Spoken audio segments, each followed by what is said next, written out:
Welcome everyone to this Climate Vulnerable Forum session on the global goal on adaptation at the Gobeshona. My name is Red Constantino, and I am the Deputy Chair of the Expert Advisors Group of the CVF. I am extremely honored to moderate this session, especially because we have such distinguished guests on our panel. For those who don't know yet, a little refresher. The CVF is a South-South cooperation platform that enables countries highly vulnerable to climate change to act together in confronting this historic global challenge across all world regions. The CVF is a voluntary, non-treaty organization for vulnerable developing countries, specifically focused on climate change action and policy. The forum represents 1.5 billion people worldwide and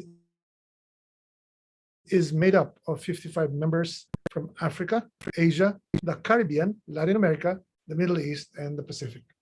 This session on the global goal on adaptation at the Gobeshona is a great occasion for the CVF to address key adaptation priorities ahead of the COP27 and to feed into the COP27 outcome.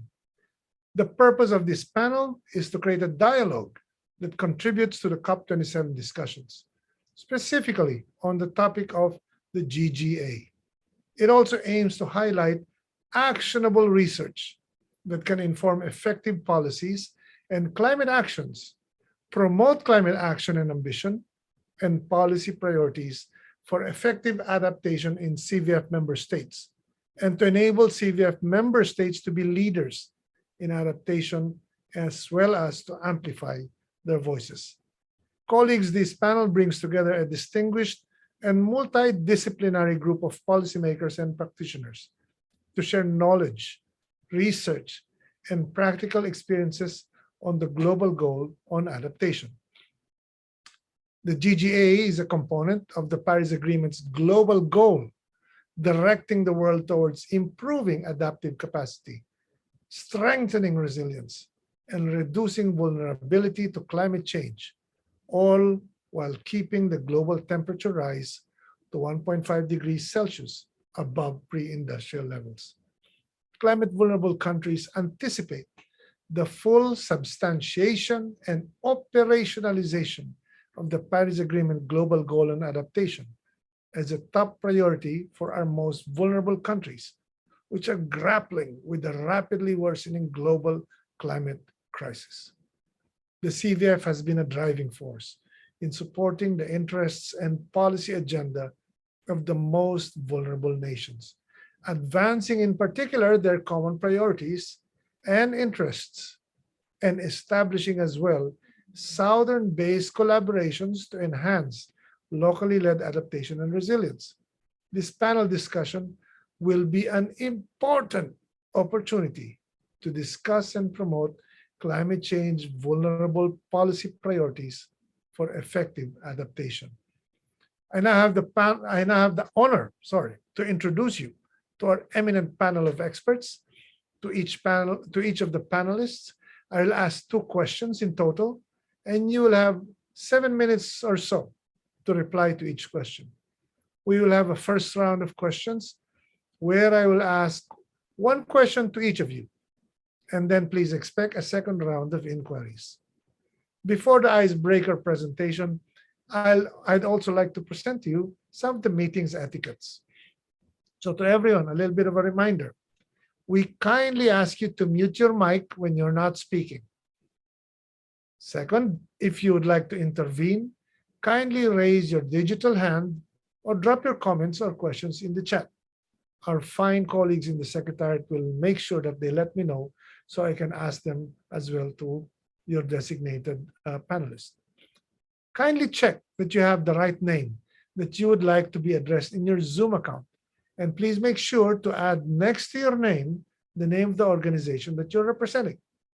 Lastly, we kindly ask you to be aware of the amount of time that you're given to reply to each question and to try very hard and to not exceed more than the time you're given, because we don't have much time and we'd like to jump into this right away. So colleagues, to kickstart this discussion, we will first hear from Mr. Patrick Pringle, who is a senior research associate with climate analytics. Patrick has worked on adaptation across the globe, most recently in Samoa, where he was based for 3 years.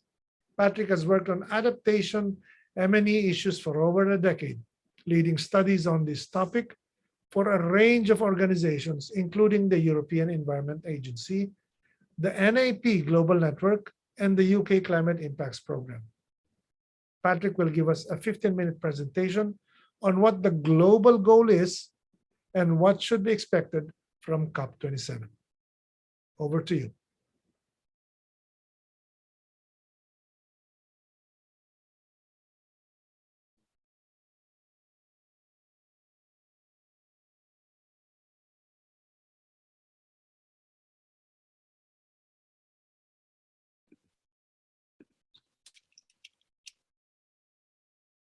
Good morning, good afternoon, good evening, depending on where you are in the world. My name is Paddy Pringle. I work for an organisation called Climate Analytics. We're a not-for-profit organisation that provides scientific and policy analysis on climate change issues. And I'd like to thank the Global Centre on Adaptation for the kind invitation to address you today. I apologise that I'm not able to be there in person today. Now, I've been asked to provide a scene setter on the global goal on adaptation, so I'm going to just consider a little bit about recent developments with the GGA and the discussions that were had in Glasgow, and then think a little bit more about what that means next and what might come next. So first of all, I guess worth taking a step back to where it all began. Now, the GGA was established under Article 7 of the Paris Agreement to establish a global goal on adaptation of enhancing adaptive capacity, strengthening resilience, and reducing vulnerability to climate change with a view to contributing to sustainable development and ensuring adequate response in the context of the temperature goal. So that's kind of where it all started and where it was all kind of the first footings of the GGA started. And it was really there to establish greater drive and greater focus and enhance global adaptation action. It was seen as a means also of increasing the status of adaptation within the discussions, which tended to be more focused on mitigation and also to ensure improved financial flows towards adaptation. But understandably, I guess, in the context of the Paris Agreement, there was much to resolve about the Paris Rulebook, many other important issues to kind of convert from good words to hopefully good intentions and good actions.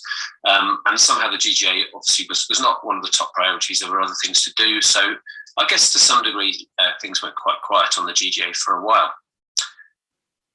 But in 2021, I think it was fair to say that interest in the GGA kind of awoken, and there was a little bit more focus on the need for the GGA. And some of this kind of stemmed obviously from the global stocktake that's due in 2023, of which the GGA feeds into. So there was a recognition we need to kind of crack on with this now.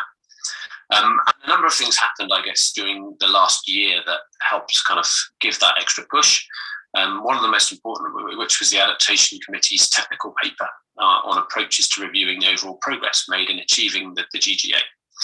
And in lots of ways, this was, if you like, the first formal technical step forward in thinking about how the GGA would progress under the UNFCCC process.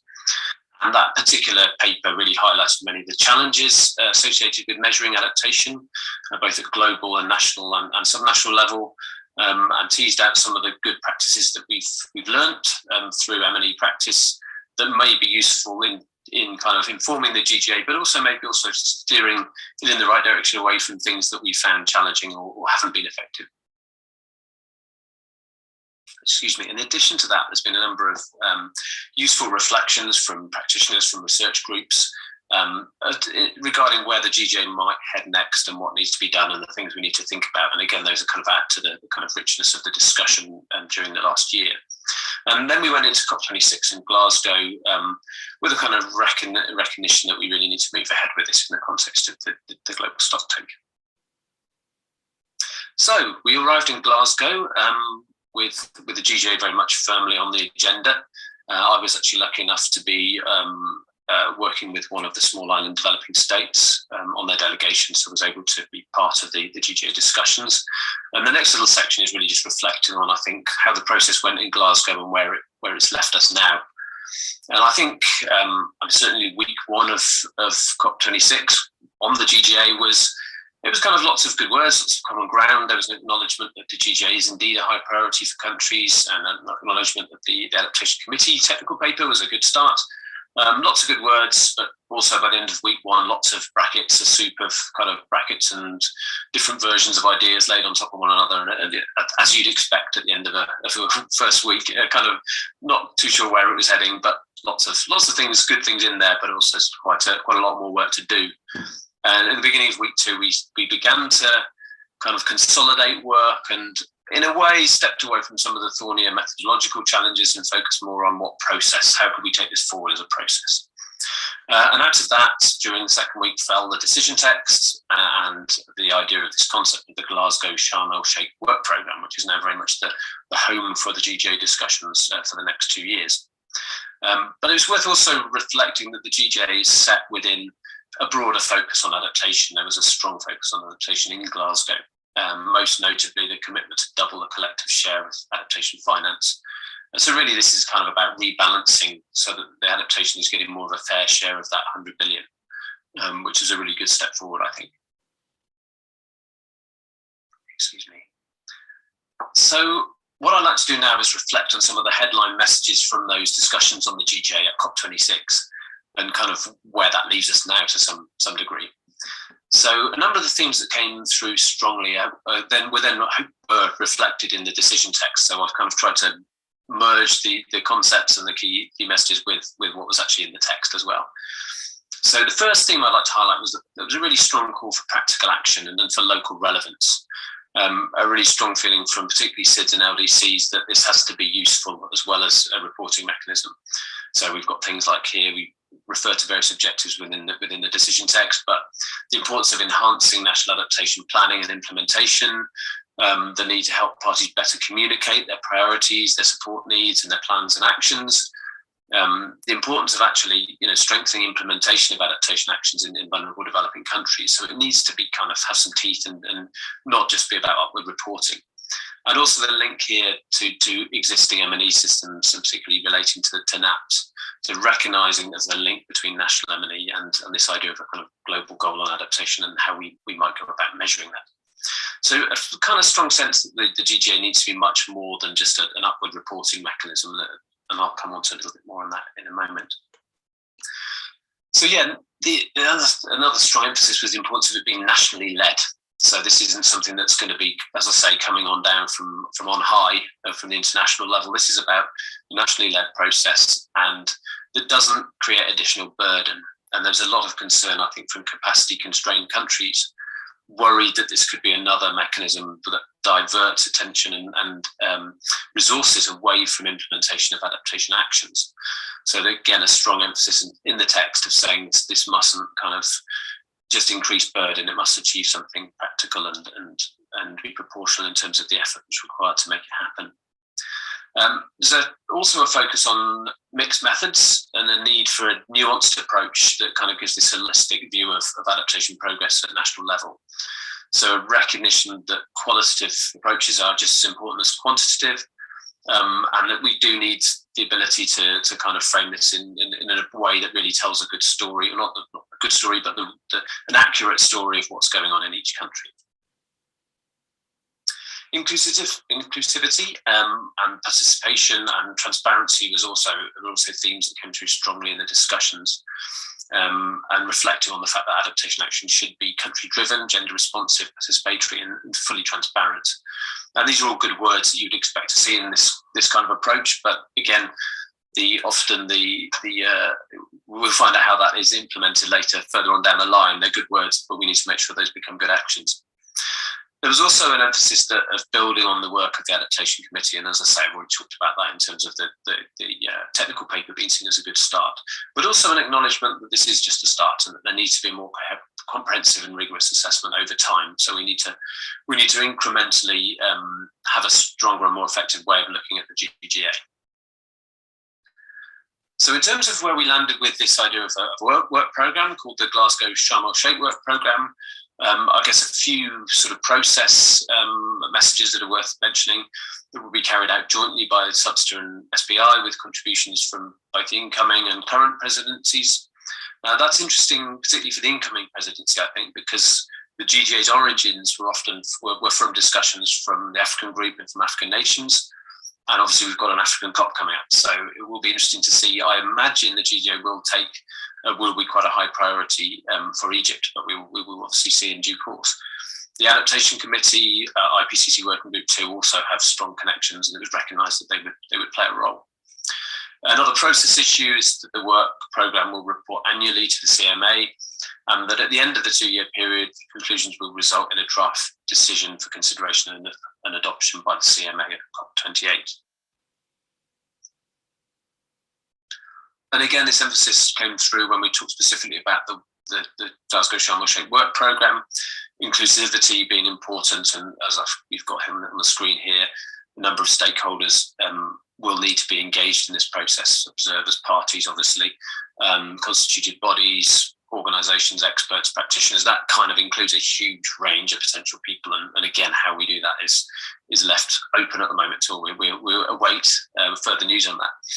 In terms of practical delivery, there was talk of the idea that settled on 4 thematic workshops per year, and the first of which will be in Bonn in June. So again, this is how the discussion will be facilitated, will be through these workshops. So again, lots of questions, I'm sure, about what those will look like and how they will work. So I guess finally, I'm just going to reflect a little bit, I guess, on where I think some of the challenges are for the GGA over the next year and in the run up to Sharm el Sheikh. I mean, first of all, I think, we've got this idea that the process should be country-driven and flexible and reflect a sort of bottom-up approach. But this needs to be struck with a balance with the kind of methodological consistency and robustness. So quite how those tensions kind of resolved is going to be really important. It's a strong message from countries, and it needs to be bottom-up, but obviously there needs to be a common ground felt as well across how countries measure the GGA in their context. So finding consensus on what those common elements might look like is really important, and whether we're going to develop an overarching kind of sort of conceptual framework, I don't really know, but how are we going to land that kind of balance between bottom up and reflecting local context with some degree of robustness and consistency? And that's still a lot of work on that to be decided. I'll come back to the idea of burdens. I think this is still a concern for a number of countries, a number of parties, that, kind of, is this just more work distracting from actually getting on with doing adaptation action? So how are we going to make sure that it adds value, but also doesn't add burden? And that, again, a tough balance to strike there. The role of the GGA in directing future adaptation finance is a fascinating one, and I think it's still quite vague. For some countries, it's very clearly seen as almost like this is how we make sure the money goes to the place that it's most needed.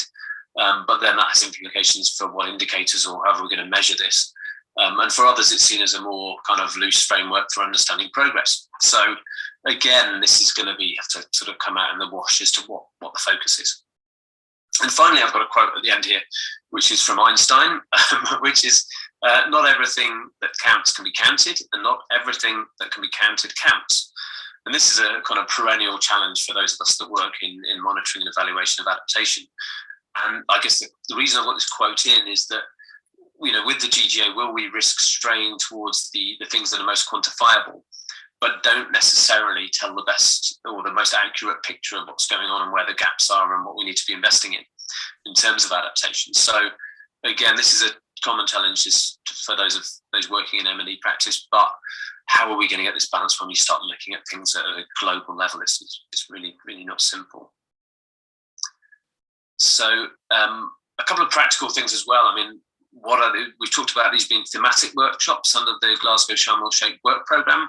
What are the themes? Even how is the workshop in Bonn going to be structured? We've still got lots of questions about what this is going to look like and the process. And in relation to that, what is going to be the flow between these workshops and these different stages? What's going to happen first? What are we going to discuss? In what order? How are we going to agree this thing? And how is this sort of beast going to form? So it's lots of challenges there in terms of process and the flow. Excuse me. And how do we stand on the shoulders, I guess? How do we build on what's already been done in monitoring and evaluation of adaptation?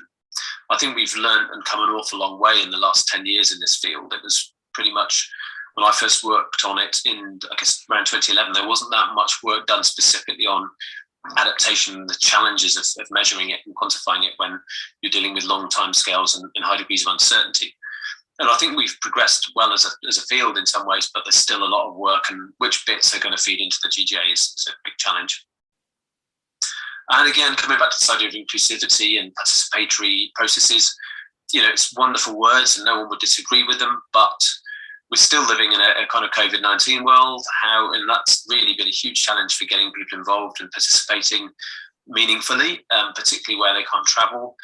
But, I've listed the stakeholders that we expect to be engaged in this. So how is that going to come together in this kind of challenging world we exist in at the moment with COVID-19? But even without it, it's not easy to get those voices heard and provide a good and rounded picture, I guess. So yes, lots of challenges still remaining. But yeah, I'd like you to I'll leave you with those thoughts now. I'd like to thank the organisers very much for giving me the chance to share my thoughts. I hope they're of some use in framing the debate that you'll have today. So thank you very much for your time, and wish you best of luck with the session. And I do hope I'll be able to engage with some of you as we work towards COP27 later in the year. Thank you very much.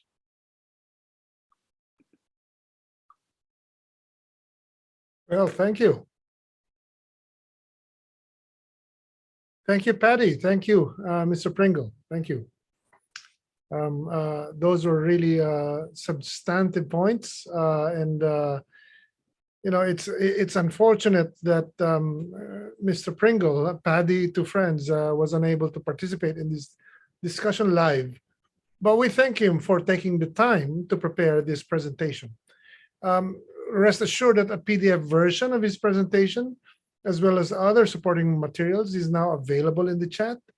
And now I would like to introduce our panelists who, despite their incredibly busy schedules, still found time to join this panel. First, and I'll go through everyone before I go to the first speaker. It's my pleasure to name all of them and to introduce all of them. Always present is Mr. Salimul Haq, Chair of the Climate Vulnerable Forum Expert Advisory Group. We also have Mr. Idi Niang, Senegal LDC Group and member of the Adaptation Fund. We are likewise joined by Ms. Selamawit Wubet Desta, the wise and tireless CVF workstream lead at the Global Center on Adaptation. And last, but certainly not the least, a voice that matters, Kathy Yitong Lee from China, a member of the GCA's Youth Advisory Panel. So let's go straight to a number of the substantive discussions. I now have the honor to present to you Mr. Salimul Haq, Director of the International Center for Climate Change and Development, or ICCAD. But more importantly, as mentioned earlier, he is also the chair of the Climate Vulnerable Forum Expert Advisors Group. So, dear Salim, discussions in Glasgow and the subsequent decision reinforce that adaptation action is inherently national and local. Given things that have been moving rapidly and the number of issues that feel stuck or unmoving, the adaptation and resilience agenda clearly needs to take center stage at COP27 and thereafter. For you, sir, what are the crucial aspects that the most vulnerable countries need to consider as we face seriously daunting challenges ahead of us? Dr. Haq, Director Haq, over to you. Thank you. Thank you very much, Red. And let me thank the organizers for organizing this session, hosting it, and for inviting me to be one of the panelists. It's a great pleasure to be here. So let me start by reiterating what Paddy had presented, and Red, you had also framed that adaptation in COP26 got a much higher degree of recognition than in previous COPs. That was a good sign. However, the global goal on adaptation that we agreed in Paris has not yet been reached. And there are several reasons for that. One of them being that unlike mitigation, where we did achieve the goal of 1.5 degrees, adaptation doesn't have a number like that. There's no 1.5 degree equivalent for adaptation at a global level. It is very location specific, context specific, country specific, and therefore having a global goal raises very significant and non-trivial challenges. And that is what we have been struggling with. However, the good news is that the Glasgow Sharm el-Sheikh work program has been agreed. A timeline has been set for 2 years. Hopefully by COP27, we will make significant progress. And by COP28, we will be able to nail it. And in my view, it will have to be a heterogeneous arrangement of different aspects of what might constitute a global goal. And there are many different ideas floating around by different think tanks and research groups. I personally feel, and I think the Gobeshona conference is a very good venue for the CVF to explore these ideas, that the bottom-up approach of reducing vulnerability of the most vulnerable communities around the world, mostly in developing countries, but also now in developed countries as well, is a very important metric that we should be thinking about and trying to put figures and indicators around, and something that the Climate Vulnerable Forum can champion and be the champion of, because reducing vulnerability of their citizens is their number one priority. And how to do that? That is very much the discussion going on in the sessions that are taking place after today for the next 5 days in the Gobeshona conference. It's all about locally led adaptation and resilience building. We have a number of research groups looking at different ecosystems, deltas, for example, drylands, mountains, coastal areas, etc., islands. We have different groups looking at it from gender perspective, from a youth perspective, from a disabled people's perspective, and we have different continents looking at it from their different countries, including both rich and poor countries. And the interesting thing is that adaptation and climate change impacts are happening everywhere, not just in poor countries anymore, but also in rich countries. And therefore, there's a common interest in all of us sharing knowledge and coming up with our ideas and views. So to summarize my view and my recommendation to the Climate Vulnerable Forum is to support further work. This will require a bit of more research and more detailing in terms of what the indicators would be. But the fundamental point will be reducing the vulnerability of the most vulnerable communities in the most vulnerable countries as a very prime a normative target of the global goal. I'll stop there for now. Thank you very much, Salim. Those are, as usual, as expected, excellent insights. The points you've raised will surely support a successful outcome on the GGA at COP27 in Sharm el-Sheikh, but the world's delegates need to pay attention to what you've been saying so that they will also learn something. For those tuning in, just tuning in, this is the CVF session on the Gobeshona Conference on the Global Goal and Adaptation, or GGA.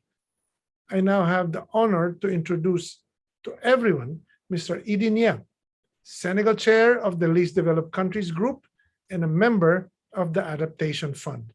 Mr. Idi Niang, sir, it is not every day that we can enjoy your insights in such an intimate discussion.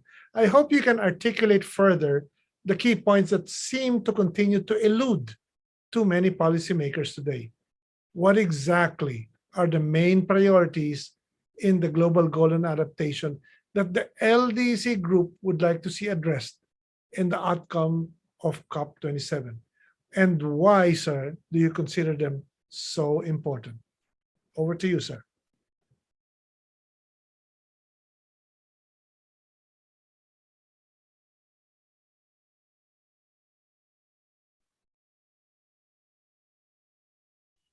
Edie, you're muted. Yes. You need to unmute. Mr. Nyang, you have to unmute.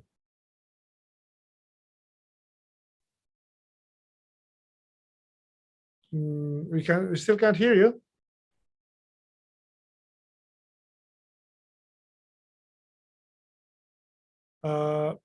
Could you try again? It might be that it's not plugged. It's you're muted, sir.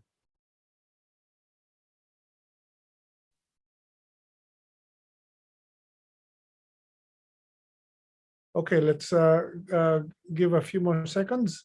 We still can't hear you, sir. Could you Edie, your try again? microphone might not be working. Try without it. Maybe without the yeah. Can you hear me now? Yes, yes, we can hear There, you now. that's better. Go ahead. Okay, sir. Okay. So Proceed, I please. was using a headset. Maybe it's that's why. So I just want to say to everyone and to thank the CVF to organize this and to invite me to give some word in this workshop. And I want to say hi to Salim. She is my how can I mean someone who helped me a lot in my parcours on the climate change since I am in the process since 2009, and since I know him, he tried to get me involved in other and guide my reflection and all what I'm doing in the climate change. And thanks you a lot, Salim. And I want to say it here. So I want also to thank the Secretariat and Salam Wit who make many efforts to get me involved in this activity today. So with regard to the global goals, so I will go in the same line with Salim, and that will be the priority of the LDC. And I was in the discussion on at the last COP26, following some point on adaptation. And with regard to the global goal, the first point was when we agreed on Paris, and when we agreed at Paris on the mitigation, so we did not reach to agree to 1.5 degrees in Paris. That make that we will not have a focus or a good adaptation on in the future of what we how can I mean on adaptation. So, but the priority which we already defined in the LDC group in the position we already defined when we were preparing the COP26. And there are two key points. Is how to reduce the vulnerability of the LDC of population and cities in the LDC group. That is was the key point on adaptation and was in the global goal adaptation. So when we were preparing the LDC position, and what we have to develop now, and what when we are building our position, maybe in next week we will have a workshop in Dakar with the LDC chair and some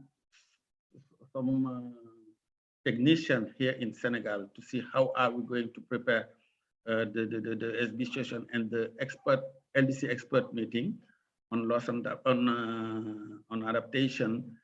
This will be the point that we will defend again in the discussion. First will be the priority will be the vulnerability of how to protect and how to go deeper in implementing the work program that we already discussed when we was in how can I mean when we was at the last COP. the work program we already declined, how to implement this work program from going to Sharm el-Sheikh. That is the key point that we will see how to implement it. So also with regard to the adaptation finance, which kind of finance scheme are we going to implement or to negotiate when talking to global goal on adaptation? That is very important also for the LDC group, and to define this.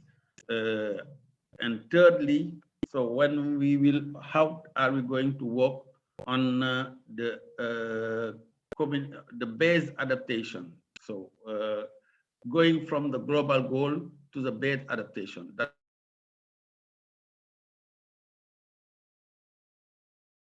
the link we can try for developing the LDC's position on the discussion on adaptation. So I think that is the 3 points that, so we can see how are we going to develop these 3 points in the LDC's position going to the Sharm el-Sheikh discussion, and before the Sharm el-Sheikh to the SPs. That is first to work on the vulnerability and how to protect the vulnerability of population. Secondly, to find the finance for the global goal adaptation for LDC countries. That is the 2 key points that we need maybe to include in our discussion in the LDC group, so toward to the SB and the Sharm el-Sheikh discussion. So I can take you now, and I'm at your disposal for questions and answers. Thank you so much. Thank you, Mr. Idin Yang. Really, really appreciated the perspectives. It's an honor to get your views on this really important topic. And I think it really adds to what Mr. Salim Haq had earlier provided as well. So colleagues, our program is not going to get any shorter because we have a lot to talk about. It is now my pleasure to present to all of you our next panelist, Ms. Selamawit Wubet Desta. As I said earlier, she is the CVF Workstream Lead at the Global Center on Adaptation. Never gets tired. I think there's a quality that all of those that are younger than her should emulate. Salam, if I may call you by the name that your friends call you as well. The problem is quite complex, but also simple. The launch of the 2-year Glasgow Sharm el-Sheikh work program at COP26 represents a significant step forward in establishing the global goal and adaptation outlined in the Paris Agreement. On this particular point, why do you think it is so important to advance the steps we need to make on the GGA? Salam? Thank you very much, Red, and thank you very much also for staying up this late to moderate. And I know everyone in this panel is quite busy, but thank you so much for taking the time. Before I go any further in explaining what the global goal is and also why it is currently important to address this issue, I want to retouch on something that Salim said earlier. Every time we talk about adaptation, we tend to say, this is more to do a national matter, and that the action we take should also be local. Yes, there is a need to take local action also because the way climate change affects us is different from one region to another, but we should not forget the reason as to why we need to adopt. So the reason emanates from the fact that we're not mitigating as much as we should. And looking at the Paris Agreement, if we talk about the objective of the Paris Agreement, and if we look at keeping global warming below 1.5, and it does not end there. If we look further, the Paris Agreement Article 2 sub B also talks about adaptation.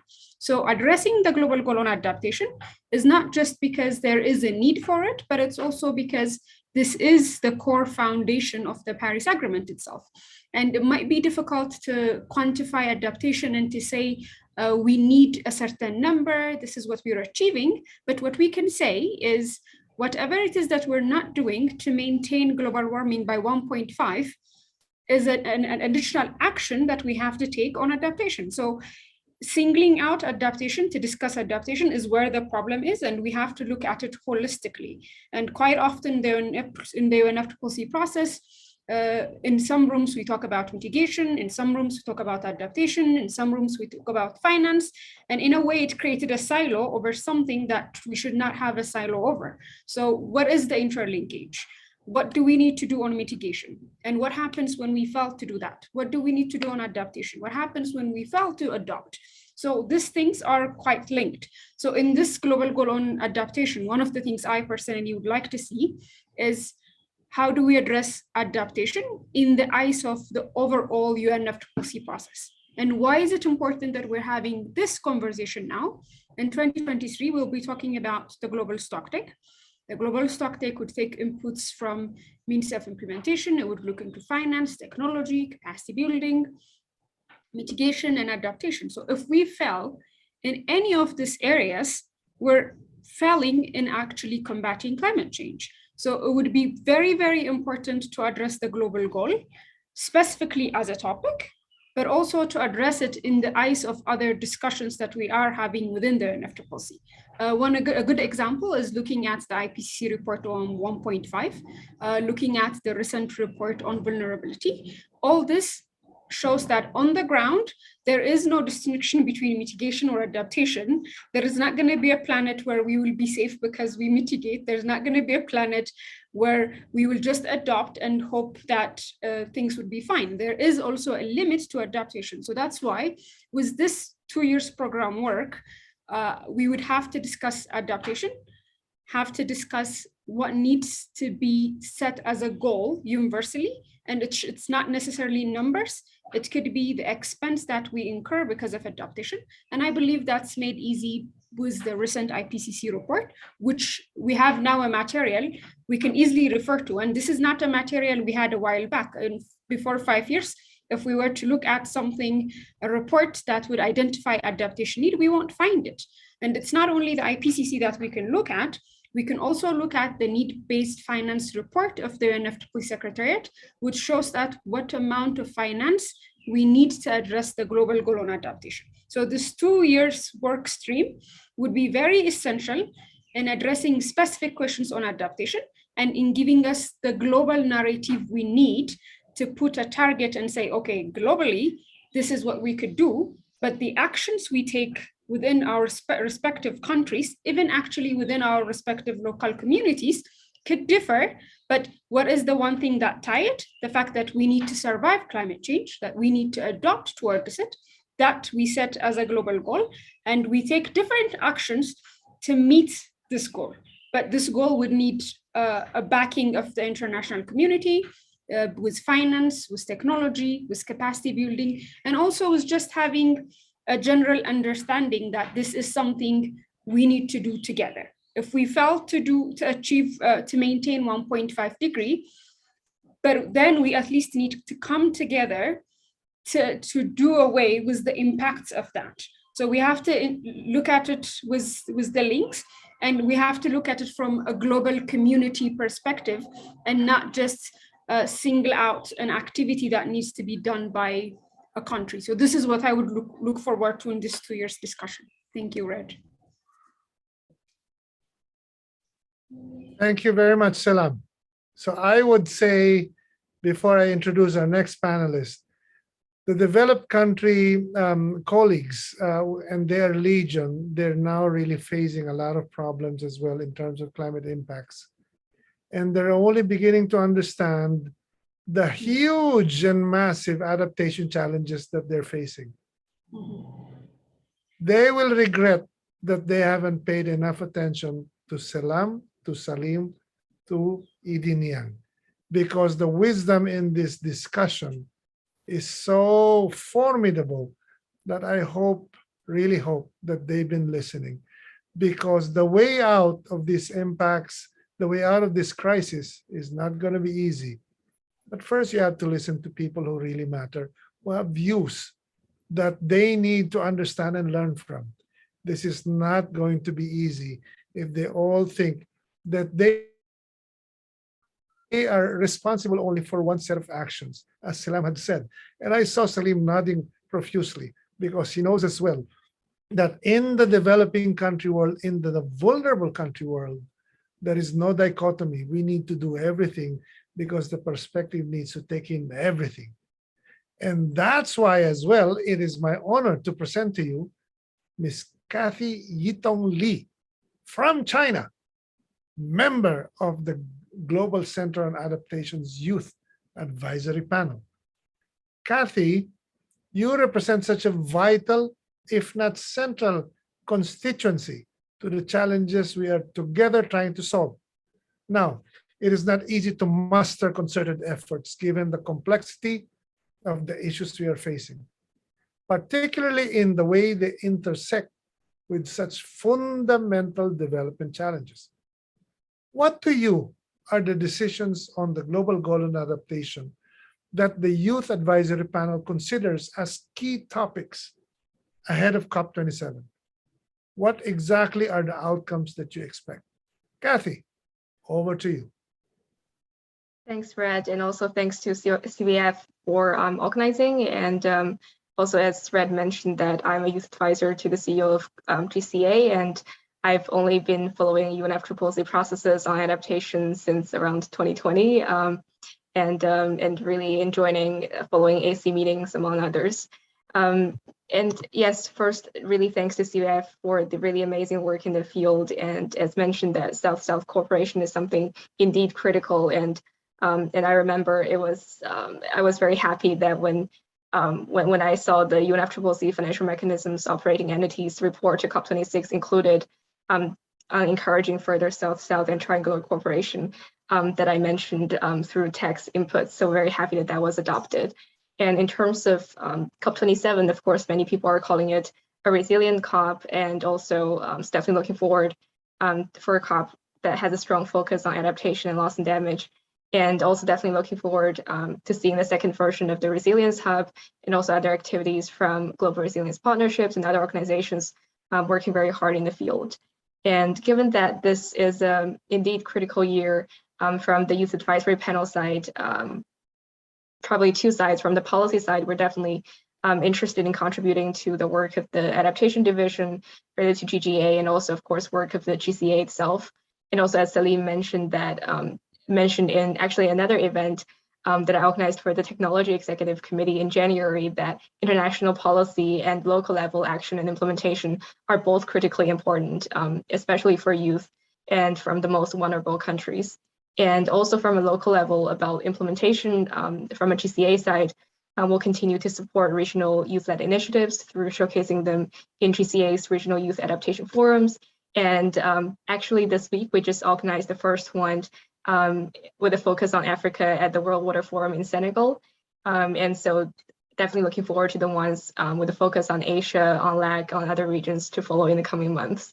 And so that is our way of showcasing youth-led initiatives in those regions on adaptation and loss and damage, but also what's also important is to help them scale up their initiatives. And so another way of doing it is through GCA's Youth Adapt initiative, which in collaboration with AFDB and SIF under the World Bank. So yes, very exciting with both sides of work ongoing. And going back to the topic that this is a critical year for both adaptation and loss and damage. And it's definitely not the first year that civil society stakeholders advocating for 50% of adaptation finance and the $100 billion and everything related. And as Salam mentioned, that adaptation and mitigation must go hand in hand. And also, I think AR6 Working Group 2 and also the Senate Committee on Finance, NDR, made it also very clear that those are critically needed. And also, I think it's very interestingly that in the past year, I've heard many colleagues from parties, from NGOs, and also from even the private sector mentioning the importance of resilience. So I think indeed this is efforts needed from all aspects of the society. So indeed, I hope it will be on the very top of the agenda for COP27. And also, of course, speaking of loss and damage, this is an important year for Santiago Network as well. And there are many discussions ongoing among civil society stakeholders. And, for example, the importance of such needs assessment on loss and damage, and also who should host it, where the funding should come from. So I think those are the critical, questions that should be addressed. And also most vulnerable countries and most vulnerable peoples and groups like women, youth, indigenous peoples should definitely be taken into consideration and being given, more attention as well. And also just, I guess, one last thing to notice in the Standing Committee on Finance meeting this week, I was also very surprised to see the very really unprecedented attention from SCF members on, supporting SCF's work on loss and damage, including acting as focal points of the XCOM. So I think I've never seen such attention before. So I think that really kicks a good start in terms of the attention from the financial mechanism. Thanks. Share, Kathy, thank you very much. That was really valuable and really responsive to what we need right now, because these are insights that are not always discussed at a global level. So the provocative views are really, many are thankful for this. Again, we cannot force anyone to listen. But those who really want to have an idea, an understanding of how to work our way around this really complex and urgent crisis should be listening first, especially to voices like Kathy's. It's not just about analysis that is unresponsive, but it is about a sense of hope. And it is about prescriptions for action, not just diagnosis. Clearly, the challenge is how we can make sure we bring the big debates of today to an operational reality. So, colleagues, now it's time to continue with the second round of questions. And of course, my first question goes to the wise one, Salim. Sir, as indicated in the latest on climate change, the latest IPCC report, Climate Change 2022, Impacts, Adaptation, and Vulnerability. According to that report, people and ecosystems are least able to cope, are also the ones that are being hardest hit. How, despite the obvious nature of this, how, Salim, could this report feed into the discussion of the GGA? What will make the difference this time? Salim. Thank you. Thank you very much, Red. So that's an extremely important question. And I feel that the IPCC sixth assessment report is extremely game-changing in terms of what it has said, which, I was a part of the IPCC third, fourth, and fifth assessments. I wrote the adaptation chapters of many of them. And I knew to some extent what was coming, but I was surprised by what came out of the sixth assessment report because I was not part of it. And what surprised me was the speed with which things have happened, which we previously had predicted would happen, but they would happen much later. But they're happening now. In 2021, they are happening. The IPCC Working Group 1 report that came out in August said we have unequivocal evidence that climate change is now happening. Impacts are happening. These are the climate scientists who study these things, and are very conservative scientists, by the way. They don't stick their necks out, but they did. They said they have unequivocal attributable evidence. And then Working Group 2 came out with an abundance of examples of impacts of climate change happening all over the world, not just in poor countries, which we've known for some time, but even in the rich countries, as you said. And so the lack of preparation, the lack of preparedness, the need for investing in adaptation everywhere has been, by megaphone message come out of the IPCC Working Group 2. And in particular, it is important for the Vulnerable Country Forum countries to capture that lesson from the IPCC and to utilize it to inform the discussions on the GGGA, particularly in the workshop, the first workshop that will take place in June. We need to be well prepared. We need to be gathering the evidence that the IPCC has provided us and take it in a very substantive, scientifically valid manner to put forward our views that essentially, as you've just said, the poorest who did not cause the problem are suffering because the rich who do cause the problem don't care.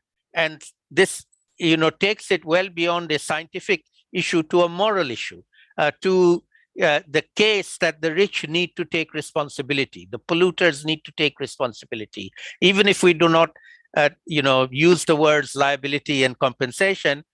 At least they must show solidarity, and we must push them to do that. So I think that is where the Climate Vulnerable Forum in particular has great standing. They have been the voice of the vulnerable at the highest levels, at the global level, not just in the nitty-gritty of negotiations where they're in the various different negotiating groups, but at the high level, the head of government of Bangladesh, who currently chairs the CVF, was in Glasgow. She made a clarion call for the issues that are of concern to the vulnerable countries. We must continue to do that as we hand over from Bangladesh to Ghana on the leadership. Ghana will take the leadership for COP27, but we must continue to work together.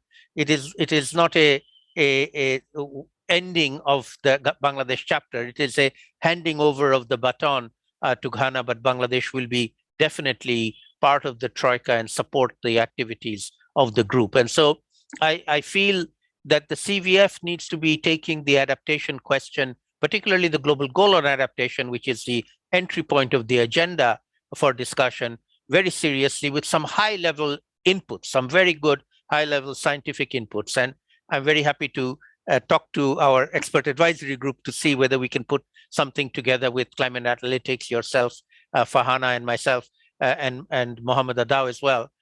We should be thinking about putting something together on behalf of the Climate Vulnerable Forum to give input into the global goal on adaptation agenda discussions. Thank you. Salim, Dr. Haq, thank you very much. Colleagues, those who are listening here, I once was fortunate enough to be in the audience to hear somebody ask Salim a couple of years ago. And the question was from the floor, Dr. Haq, you've been here, you've been around for a long while, many years, decades. And do you not ever get tired because things are not moving? And Salim had that one word answer. He said, never.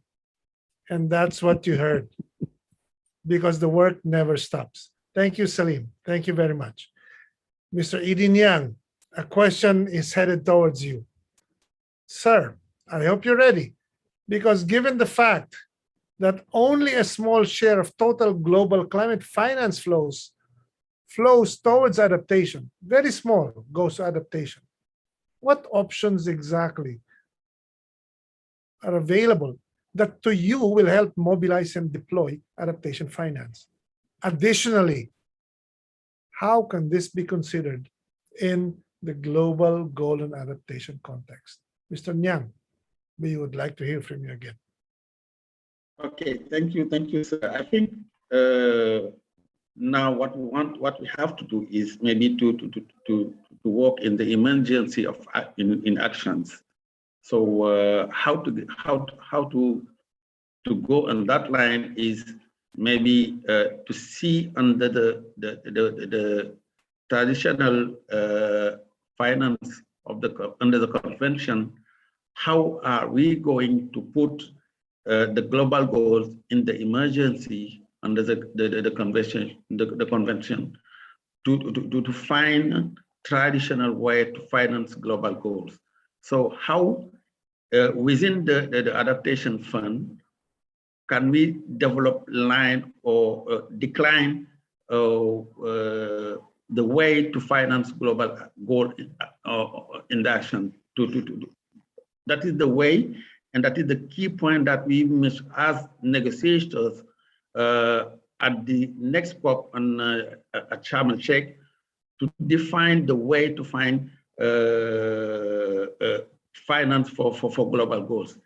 And within this forum of the climate vulnerable can help and support these negotiators within the LDCs group and or the African group also how we can develop key points in the position of our discussion to finalize our position to get this point C for finding finance.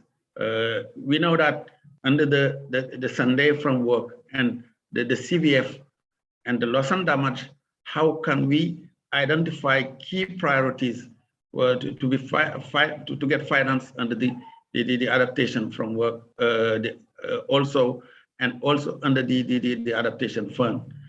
That is the most important for our kind of countries suffering from climate change. And I feel pointed out some action and some project which is implemented in Senegal, but it's not. It's a very good point, and that we have here. But we need more. We need more regular point within the COP decision at Sharm el-Sheikh to say how are we going to take into account global growth and adaptation under the adaptation finance and under the adaptation fund. That we need to be really to figure out in the Sharm el-Sheikh decision that can help global growth adaptation. So with the support of ICAD first and the CVF and the support of maybe some other expert in the research to identify the way that in the discussion we can put in the Sharm el-Sheikh decision to find the finance for global growth adaptation. I think that is the key point that we can support in the discussion at Sharm el-Sheikh. Mr. Niang, thank you very much. As usual, concise and clear, straight to the point. It's very much appreciated. I'd like to emphasize to the listeners here as well something that Salima had said earlier. The advantage of working closely with CVF, and I encourage all country delegates listening here to work as closely as you can with CVF, is not only that CVF is not a negotiating bloc. We are free to think freely and flexibly and creatively about the things that we can do to encourage movement towards a common goal. The advantage lies in the fact that even though we have a new chair every 2 years or so, none of the previous co-chairs will rest. As Salim had said earlier, even though Bangladesh, the second presidency of Bangladesh, will be turning over the baton to Ghana, our other colleagues are not resting. So for instance, Ethiopia, the Philippines, Costa Rica, the Marshall Islands, the previous co-chairs, the previous chairs have not taken a back seat on these things, because what we are trying to do is to delegate to different country leads the different agenda items that are just as pressing, because the work rarely becomes less complicated, because the work needs more and more countries out there. As we said in Paris, though, individually, CVF countries might be small and insignificant, but together we are ants moving the elephants. And that is the power of working together. The small countries, when they band together like CVF does, is always more powerful and a voice carried that is more influential. It is more than a megaphone. It is the voice that whispers in the ear of the powerful, you can do better. Have courage, because we are more vulnerable. We are getting hit all year long for so long, and yet we are not despairing. You just need to be a little bit braver. So my next question goes to my good friend Silam. After everything was said already, I have 2 questions. First, how should the GGA, the Global Goal Adaptation, influence the discussion on the new quantified goal and finance? And maybe you can also elaborate a bit more, or we can ask the other colleagues as well. What do you think are the main challenges? Or maybe just a little bit of reflection on the potential methodologies that the Adaptation Committee has identified. It's complex, but I think the views that you can share will be really appreciated. Salam? Thank you very much, Reg. Before I address the existing discussion on the new goal on finance, I think it's quite important to look at the whole financial structure within the UNFCCC and the challenge that we have faced as developing countries, as vulnerable countries, in accessing climate finance. So one of the main things that we all look at and we all have to learn from is, for example, the 100 billion goal. So in setting up the 100 billion goal in the past, what was used as a reference was the needs of developing country taken into account. Did we discuss on how this fund was going to be distributed equally to both in mitigation and adaptation? We still have to discover on how we go about financing loss and damage itself. So one of the biggest board that we have to look at in addressing the new quantified goal on finance is to start looking at what is it that we've done in the past on finance and what did we achieve and what was the area that we failed and that we need to improve on. So one of the things that we still see coming up is in talking about, did we achieve providing the 100 billion on finance? It's still a gray area. Some parties would say it's fulfilled. Some reports would say it's there. Some reports would say it's not. Some would muddy it with financing with ODA. And we go back circling into, we need to define climate finance. So we've done all this. And I have to say, in the past, maybe we had the luxury to philosophize this, to debate about what's climate finance and what's ODA, but we're quickly running out of time. And perhaps we do not have the luxury we had at some point to debate on who should be responsible, who needs to take action. We know the pillars of the convention, we know the pillars of the Paris Agreement, we know about CBDR, we know about the historical responsibility, but now is the time where we need to take action. So in order to do that, going forward, we know that there was a lack of transparency in delivering the 100 billion goal.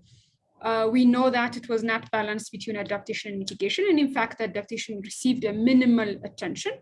The other challenge faced by developing countries was in actually accessing that finance. So there was the GCF, there was the GEF, but some projects took more than 2 years to get approved, and this was the main challenge. So we have to use this as a point of reference.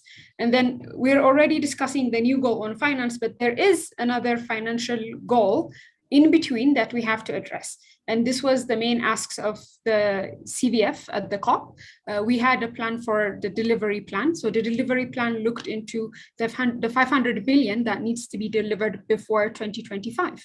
And some countries said, some developed country world that are responsible to providing this finance touched upon the fact that they would try to achieve the 100 billion and in the meantime work toward this achieving this 500 billion. So sometimes when we jump and discuss the new goal, it's so nice to remind everyone that, wait, the new goal is after 2025, but there is something we also have to do now.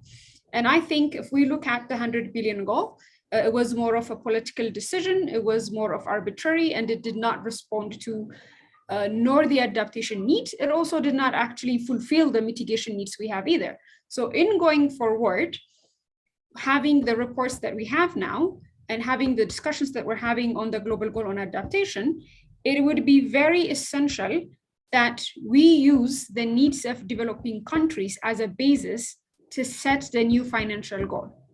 That could be flexible. Perhaps there could be a time bound towards it. We can say maybe from 2025 to 2030, this amount, and then make another assessment every 5 years.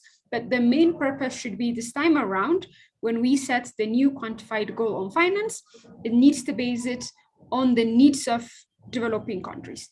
And when we set it on the needs of developing countries, this is where the discussion on global goal becomes effective. The developing countries would say this is their needs on adaptation.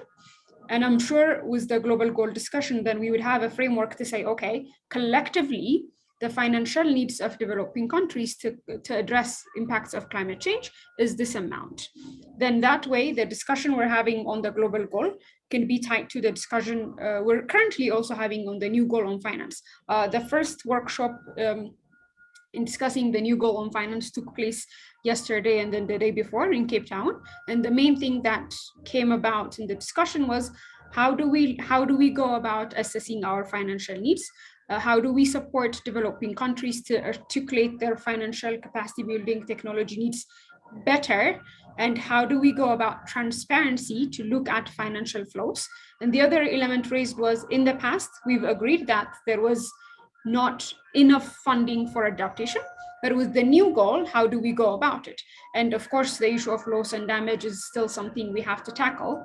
And there would be a session in June where we would discuss financing for loss and damage, but it's also an element of discussion in addressing the new goal on finance, because countries would like to know, do we have, I'm sorry about the background noise, do we have loss and damage as listed in the new goal, or will the new goal continue to focus on adaptation and mitigation? But whatever it is that we want to communicate on adaptation, it has to be linked with the global goal on adaptation. So what is it that earlier we've mentioned about linking it with 1.5 degrees Celsius, linking it with the needs of developing countries? So if we know this amount, this is what we're going to do to adopt, and that could be quantified financially. And we can also encourage countries to communicate their finance needs better. So we have some countries include their finance needs in their adaptation. Some include this in their NAPs, but all this can come in and feed the discussion on the new goal for finance. And this could be better discussed as well in discussing the global goal on adaptation. And perhaps one of the quantifiable elements on the global goal for adaptation could be the need for finance. So we can look at countries' submission on NDC adaptation communication and look at and say, and use that as a reference to say the adaptation needs would require this amount of financing. And that could feed into the new goal on finance discussion.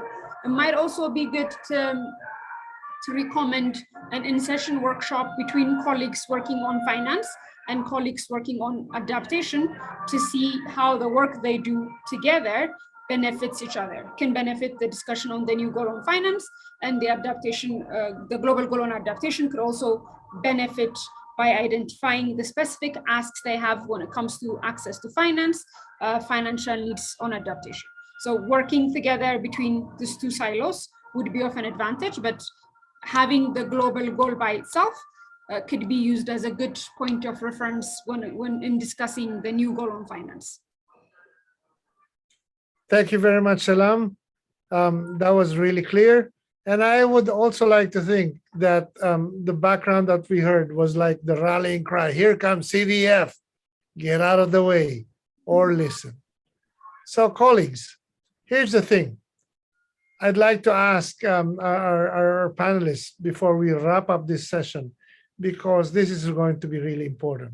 I'd like to ask Kathy, our youth delegate, not just a youth delegate, twice over to me, really important, not just youth, but a youthful voice from China, really, really critical.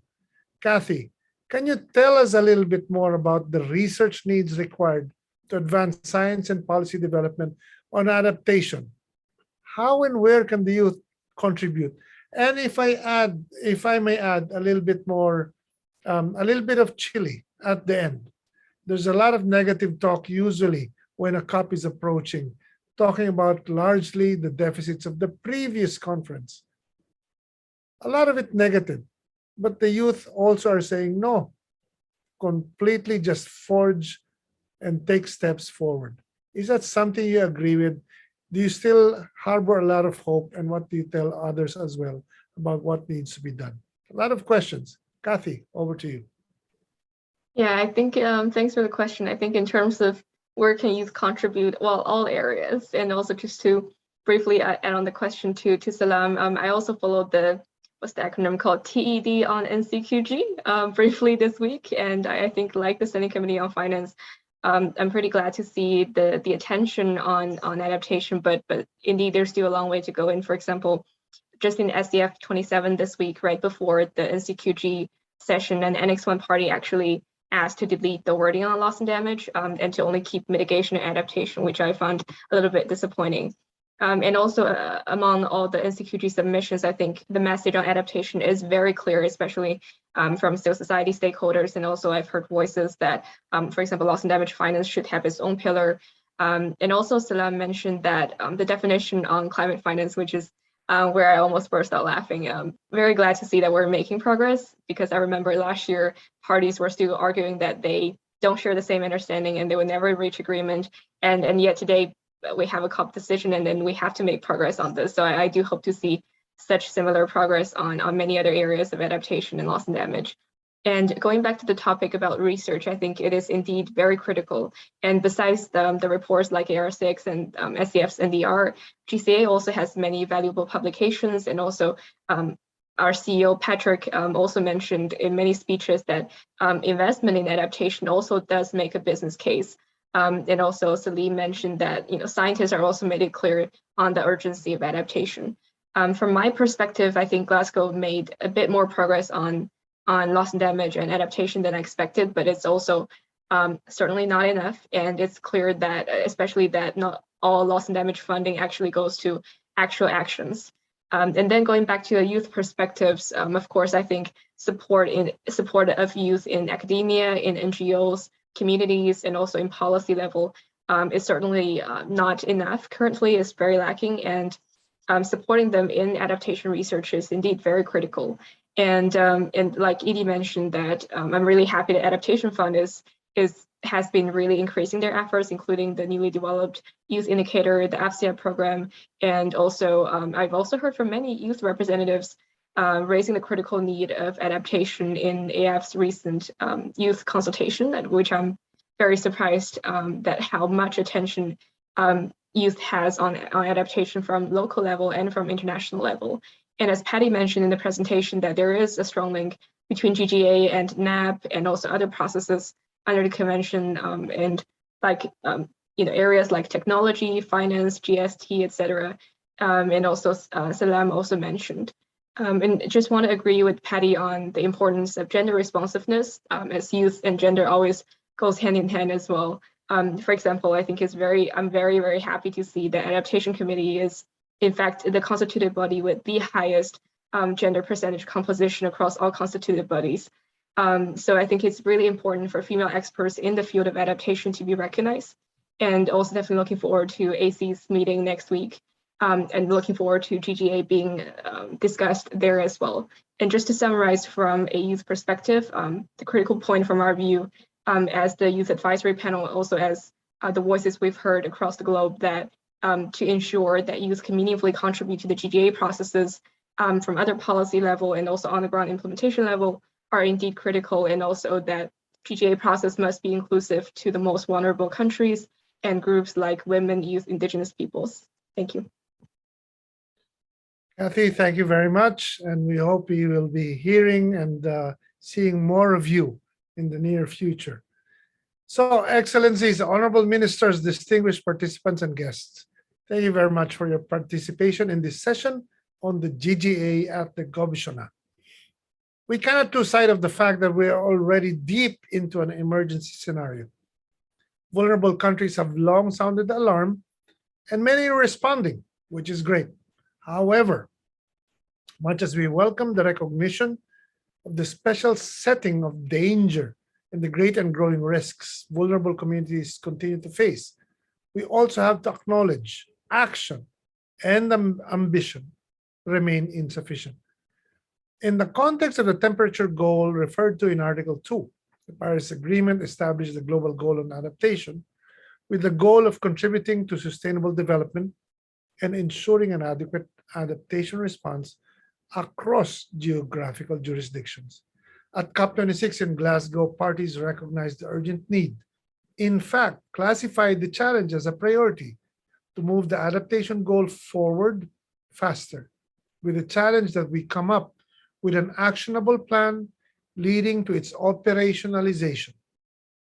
Parties established a comprehensive 2-year Glasgow Sharm el-Sheikh work program on the Global Goal on Adaptation, covering 2022 to 2023. And this panel discussion, I hope, has contributed to the ongoing discussion. Before we conclude, it is really important that we also find time to give the floor to one of our most esteemed voices here to add a few words before we wind up. I would like to ask if our colleague, His Excellency, the Special Envoy on Climate Change, SE Azad, will have a few minutes to share his views, always important in such a discussion. Sir? Thank you, Red, for your nice coordination. You anchored very well, and the very rich panelists, starting from Patrick, his presentation, and Mr. Salim and Salam, both delivered very well. Eden, and also our good friend from youth, Kathy. So I congratulate all of you for this brilliant presentation, that how we want to take forward the agenda for COP27 from Glasgow to Sharm el-Sheikh. Very important issues on the global goal on adaptation and impact of the Dhaka-Glasgow Declaration, how Dhaka-Glasgow Declaration can be implemented in 2 years from Glasgow to Sharm el-Sheikh to next. So all these issues you have raised. The GGM, and especially about the $100 billion. I don't know that $100 billion, Salam mentioned that who takes account for this, how much did you get, how much could you utilize, and all these. And the country, developing country, if they can have their assessment of the damages, the damage which has been, I think this will be a very good piece of work if the developing country can tell, yes, this is the amount which has been caused by the climate. We all know the. We can hear you fine, Reg. I think it's from Special Envoy's side. I see. Oh, we need to think. Sorry, it was muted. Okay. We need to look into. Go ahead, sir. Just my last point. My last point is, this is one globe. We need to keep this in mind and go forward accordingly. Thank you very much for this brilliant discussion. Special Envoy Azad, always important to hear your words, and it is so fitting that you close this really important session.